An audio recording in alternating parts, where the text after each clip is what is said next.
Pipe പൊട്ടി കുടിവെള്ള വിതരണം തടസ്സപ്പെടുന്നതിന് ശാശ്വത പരിഹാരം കാണണമെന്ന് കോൺഗ്രസ് ആവശ്യപ്പെട്ടു.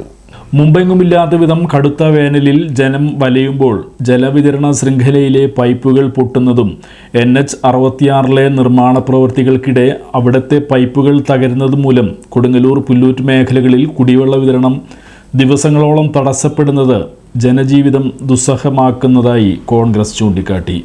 വൈന്തല ജലശുദ്ധീകരണ ശാലയിൽ നിന്നുള്ള കാസ്റ്റേൺ പൈപ്പുകൾ കാലപ്പഴക്കം മൂലം മർദ്ദം താങ്ങാനാകാതെയാണ് ഇടവിട്ട് പൊട്ടുന്നത്. കൂടാതെ നാരായണമംഗലത്തെ ടാങ്കിൽ നിന്നും ലോകമലേശ്വരം വില്ലേജിലേക്കും പുല്ലൂറ്റ് പ്രദേശത്തേക്കും വെള്ളം എത്തിക്കുന്ന പൈപ്പിൻ്റെയും സ്ഥിതി പരിതാപകരമാണ്. തൃശൂർ കൊടുങ്ങല്ലൂർ സംസ്ഥാന പാതയുടെ നവീകരണ പ്രവൃത്തികൾ പുല്ലൂറ്റ് ഭാഗത്ത് എത്തുന്നതിന് മുമ്പ് റോഡിലെ പൈപ്പുകൾ മാറ്റി സ്ഥാപിച്ചില്ലെങ്കിൽ സ്ഥിതി കൂടുതൽ വഷളാകും. ഇക്കാര്യങ്ങൾ പരിഗണിച്ച് കുടിവെള്ള വിതരണ ശൃംഖലയിലെ കാലപ്പഴക്കം വന്ന പൈപ്പുകൾ മാറ്റി സ്ഥാപിക്കുന്നതിനും ഭാവിയിലെ ആവശ്യം കൂടി കണക്കിലെടുത്ത് മതിയായ തോതിലുള്ള മാറ്റങ്ങൾ വരുത്തണമെന്നും കോൺഗ്രസ് ആവശ്യപ്പെട്ടു.